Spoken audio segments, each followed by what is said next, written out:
Zëvendës kryeministri Aleksandar Nikolovski ka reaguar lidhur me akuzat e LSDM-s për tragjedinë në diskotekën Puls në Koqan.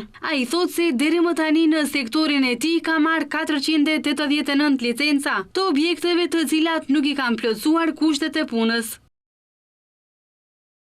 Në departamentin tim ka marrë 489 licenca, prisja pikërisht atë që ndodhi, që mbajtësit e këtyre licencave do të paraqiteshin të manipulonin sistemin përmes proceseve gjyqësore. Për këtë arsye, ne ndryshuam nën ligje dhe tani marrja licencës është e fuqishme më vetë marrjen e saj. Sigurisht, ekziston e drejta ankimit, por kjo nuk e anashkalon dënimin. Lidhur me akuzat e bëra nga LSDM, Nikolovski thotë se ato janë të pabesueshme. LSDM ende nuk e kupton se çfarë u ndodhi atyre. Populli në përgjithësi pati 3 revolta kundër LSDM-s. E para ishte për shkak të korrupsionit të madh. E dyta ishte për shkak të tolerancës për gjithçka që bëri BDI dhe e treta ishte për shkak të poshtërimit të fortë kombëtar. Lidhur me të tretën, ata po ecin përsëri të njëjtin melodi të vjetër.